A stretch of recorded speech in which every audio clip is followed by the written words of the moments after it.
Энэ үеийн дугаарыг олон улсын боцооны сайт OneXBet хамтран хүргэж байна. Хэрэг та начиг доотод тоглодог дуртай тоглоомынхоо тэмцээн үзэх дуртай 18-аас дээш настай бол өөр төгрөх боломжит үнгээр бооцоо тавьж өөрийгөө хэд татгаас сэргийлж хариуцлагатай байна гэдэгт бид итгэж байна. Бүртгэл үүсгэхдээ sign up төрслүүрдээ дараад утасны дугаар эсвэл шуулдангийн хаягаараа бүртгүүлээд урамшууллын код хэсэгт товчлуулсан промо кодыг ашиглан эхний цэнэглэлтэндээ 100% депозит бонус аваарай. Эрсдэлээ тооцоолж судалгаатай ухаалгаар бет хийнэ гэдэгт бид итгэж байна.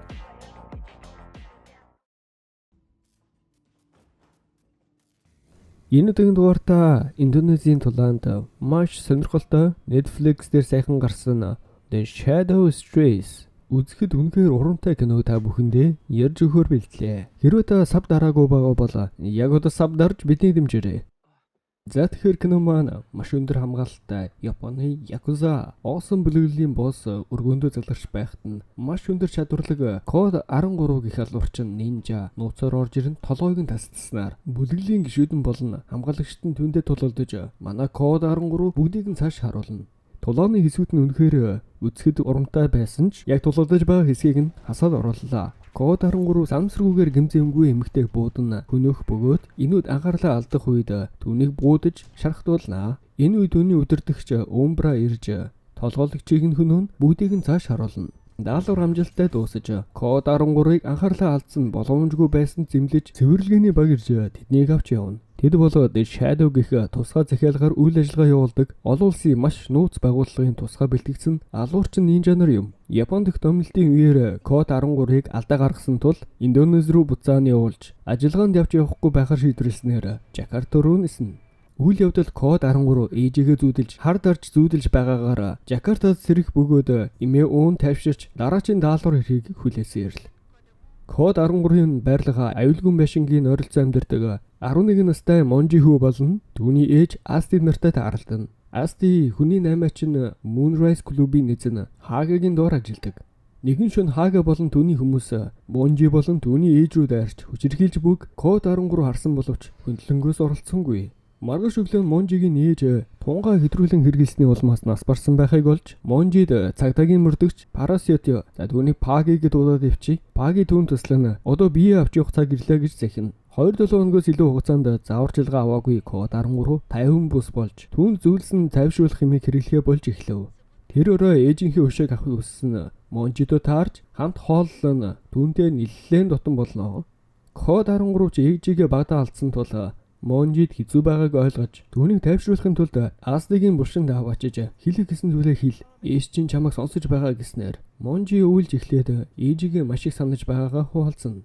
Дараа өдөр нь код 13 Монжиг зүрхгүй болсныг олж мэдээд өрөөнд нь орж шалгаж байтал Хагагийн туслах Жеки хар тамхи хайж байх үедээ Хагатай уцаар ярьж байгааг сонсоод код 13 дүүнээс боссийн талаар асууж хаяг байгаа газрыг нь асуугаад түүнтэй аваачиж уулзуулахыг тушаана.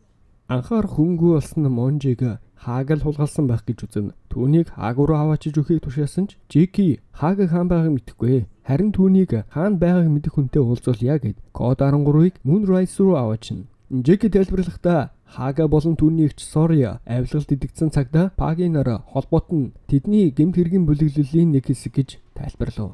Тэдний бүлэглэл маш хүчирхэг. Учир нь хотын дарга Попын хамсаатан бөгөөд түүний хүү Жакартагийн дэд захирагчаар ажиллаж буй Ариэлэр түүний хамсаатан гэж тайлбарлана.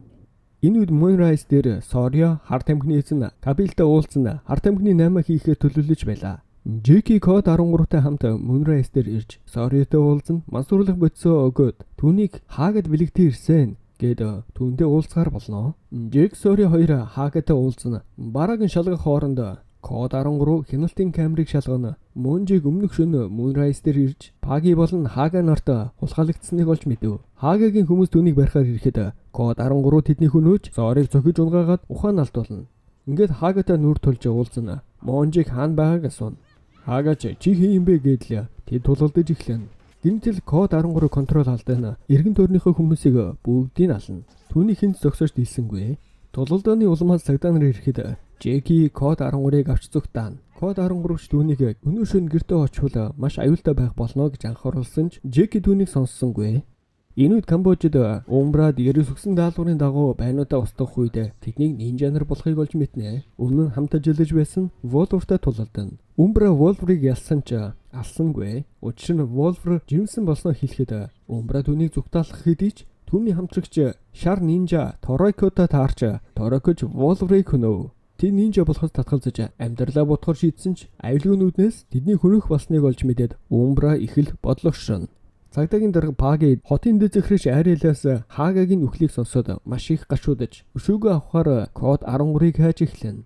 Энэ үед тэдний хамаг бүдүүн босс Поп Ариэлийг зэмлэж чи айстыг хөнөөж эмх замбараагүй байдал үүсгэсэн. Дахиж ийм алдаа гарахгүйгээр асуудлыг цэвэрлэхийг тушаав. Хариуд нь Ариэл Сорианаар оллогдсон Монжи хүү дээр ирж түүнийг тамлана. Тэр шөнө Паги болон түүний авилгад идэгсэн цагдаагийн баг Жекигийн эмээгийн гэрлүүд айрн орсон боловч Азар код 13-ից түүнийг авраад цагдаа нарыг хөнөв. Паги зүгтаач код 13-ыг Ариэлийн гэрт авчирн түүнийг өрхөнд оруулан машинаар мөргөж ухаан алдуулна. Ариэл хэргийн ниснэг барьсан гэд Поптой уцаар ярих хооронд Пагич чи одоо үхсэн шанга хүрт энтер гээд код 13-т ойртох үед чихийг нь тасна нүдийг нь соглож Пагийг цааш нь харуулчихв. Ариэл Сорианаар нэг шөнийн дотор 2 дотны найзаа алдсанд уурлаж өшөөгөө авахын тулд код 13-ыг тамлан зовоож алахаар шийдсэн боловч Поп тэр хоёрыг зогсоов. Код 13-аас болж олон гишүүнээ алдсан тул код 13-ыг ашиглан Кабилтай хийх ард амхны 8-ны үеэр хамгаалалт болгон ашиглахаар төлөвлөж 8 дууссны дараа та хоёр хүснээрээ тамлаж болно гэд код 13 Монжи нарыг хорив. Камбож дахь ажиллагааны дараа код 13-ийн аллагын талаар Умбрад мэдэгдэж аль хэдийн маш их цус урссан байх. Тиймээс яаралтай Умбра Торойко хоёрт түүнийг хяналтандаа авах даалгавар өгч асуудал үүсэхгүйгээр дуусгахыг тушаав. Зангид хилэлцээрийн өмнө Ариэл 8 дууссны дараа Кабилийг алахыг тушааж оронд нь хүүг зуллахаар тохиролцов. Хилэлцээрийн үеэр Поп Жеки нартай нэг машин сууж явсан Монжи хүү өмнөх шөнийн бэртлээсээ болж шархаа даалгуунаас барав. Үүнийг мэдсэн Жеки машины цонхоороо орилж код 13-д мэдээлснээр тэрээр Кабилийг алсангүй.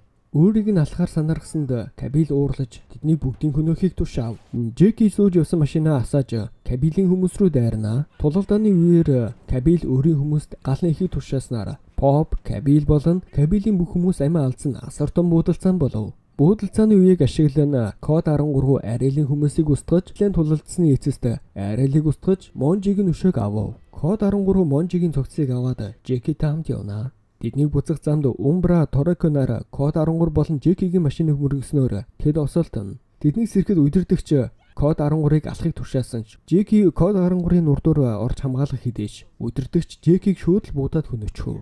Код 13-ч маш их уурлаж контрол алдана. Тэднийг бүгдийг нь алхаас өөр сонголтгүй болов. Код 13 бүгдийг хөнөөгөөд амарч байтал хэсэг бүлэг нинжа нар ирсэн нь код 14 багийнхантайгаа ирсэн байлаа. Гэтэл өөр нэг багтаа нинжа ирж тэдний бүгдийг хөнөөгөөд код 13-ыг аврав. Тэд чиний араас ирэх болно. Надтай хамт яв гээд бага тайлсан хүн нь түүний багш Буурай байлаа. Ингээд код 13 Буурай нэг баг болж илүү том тулалданд бэлдэж код 13 өөрийнхөө номыг их нэрийг санаж тэд хамтарч байгаагаар энэхүү кино маань төгсөн.